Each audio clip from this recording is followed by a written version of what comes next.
Thank you to George, actually, for connecting me with Dennis, and for Dennis accommodating me on rather late notice to slot me in here for a discussion about some of the changes that my programs are making to reflect a lot of drivers in the pretreatment program. And so I'm going to cut right to it, and maybe there'll be an opportunity to get some feedback from you during the break. So I like the title that Dennis came up with, Deep Changes, because it actually works at both levels. We're cutting deep into our pretreatment program, and we're making some substantive programmatic changes that we haven't done probably since we were authorized to run the pretreatment program for the state of Connecticut back in 1983. So why are we changing in such a significant way? So our universe of federally regulated activities has increased certainly since 1983. We're running the stormwater program that started in 1992.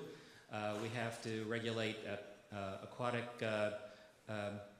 pesticide applications that are larger in size. The state already has a program for smaller size activities. We have increased EPA commitments. In particular, they want us to up our inspections. So if you haven't already heard from some of your industrial users, we are now inspecting all significant industrial users annually. We used to do that every couple years. And that's just one of many commitments that we had to step up our game on. We're also publicly noticing those significant industrial users that are in significant non-compliance. And so that was posted on our website July 1.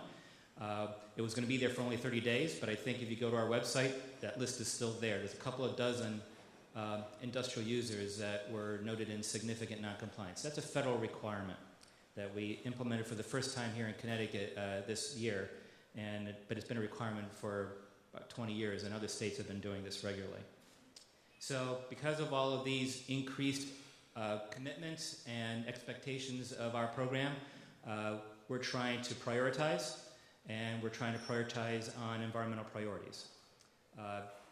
So in face of those challenges, as you can see, between 1993 and 2010, over a 17-year period, we lost 10 staff in my entire division. That's that long list of programs that we were working on, and we still work on. But then it took only 7 years to lose another 10 FTEs in our program. So we're down to 28 now, and so that's another significant driver. So what's our universe look like? So we have 149 significant industrial users. Those are federally regulated discharges, and I'll get into that a little bit later.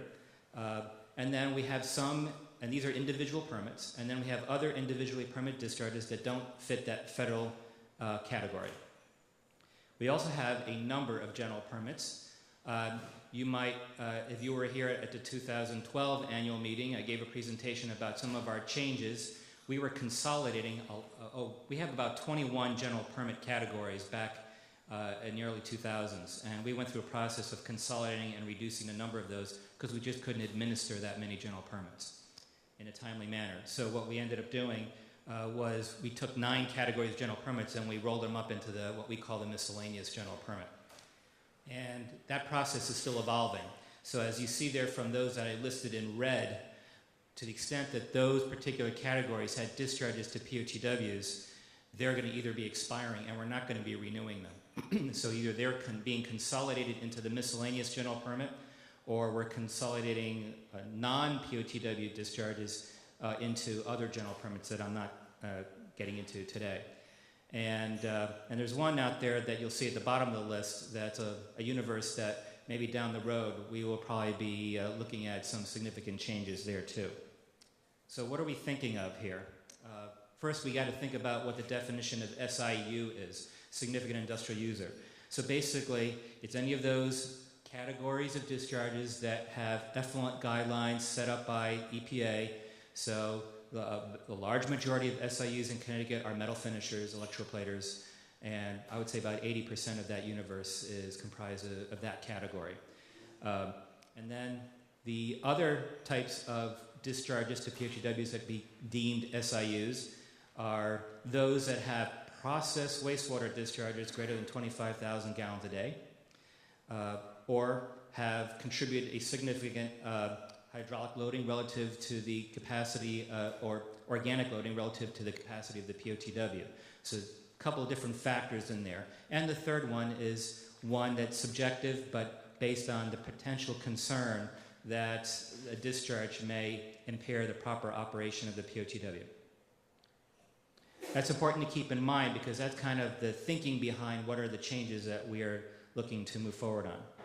So proposed changes that we are looking at is to move all of the federally regulated discharges, and they basically either exist as individual permits, which will continue issuing individual permits, or they can be covered under one of two general permits. We have one called the Categorical. That's because we had grand visions of covering a lot of categorical significant industrial users, but we only got as far as metal finishers, and there's a point of diminishing returns to try to expand that general permit to cover more. Like I said, it was about 80% are metal finishers, and that's about 60 to 80 metal finishers in the state. And the rest are like 5 of organic chemical manufacturers and 3 of here and 3 over there, so it really wasn't cost effective for us. The idea here, and then there's SIUs in the miscellaneous general permit because of flow, and so we're going to merge those, and we're going to now call that the significant industrial user general permit. Connecticut will continue to administer that general permit. We will issue it, we will regulate them, we'll require registrations, we will continue the process that you may be very familiar with. The big change is on the miscellaneous general permit.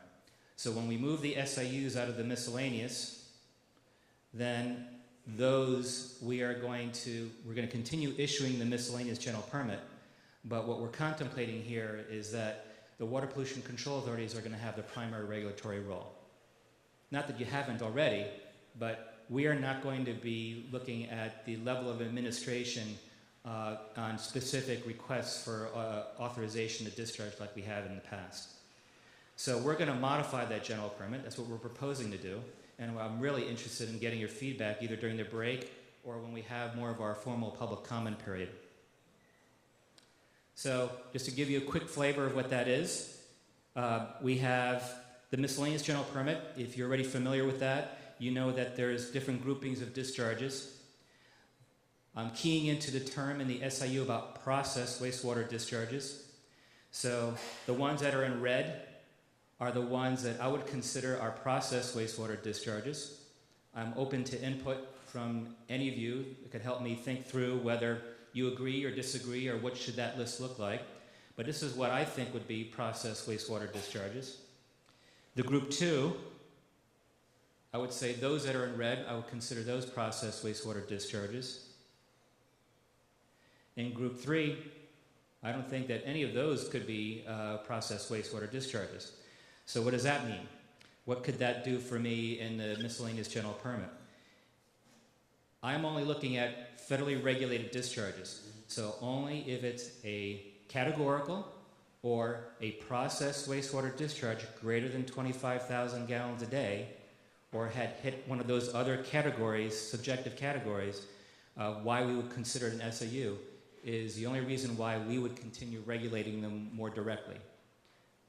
So all of these other categories, like you see in group 3, or going back in here for non-contact cooling water, we would not call those process wastewater discharges. We would allow the industrial users to work directly with the Water Pollution Control Authority to seek authorization to discharge those to the POTW.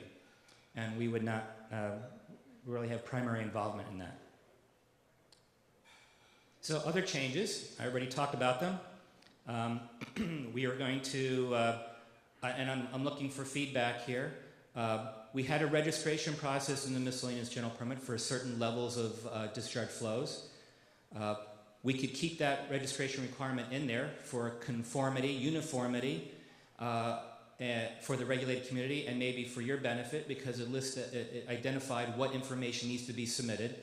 But we're not going to have that submitted to our department any longer. It will go to the Water Pollution Control Authority. That information is for your benefit to make the decision whether you're going to accept that discharge or not. As you know, the current general permits still require, and had always required, the Water Pollution Control Authority to give authorization before we would accept that registration application. We would still look at the idea of a professional engineer or a CHMM, a Certified Hazardous Materials Manager, to certify as to the adequacy of the registration, the treatment system, the operation and maintenance plan for any treatment systems they may have. And then the authority to discharge would really be based on the Water Pollution Control Authority approval, not our approval of a registration, not the acceptance of a registration.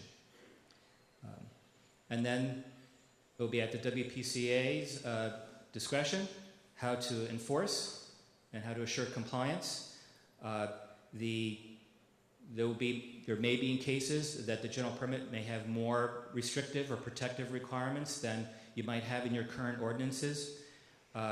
We would say, as a general rule, that the industrial user complies with the more protective of those requirements, either the local ordinances or the general permit. The monitoring and reporting information would be directed to the WPCA, not to our agency. And assuring compliance, including enforcement, we would look first to the Water Pollution Control Authority. So the next steps in the process here is that we're going to be drafting these changes. We're hoping this fall we're going to go out to public notice on this new SIU general permit and the miscellaneous general permit.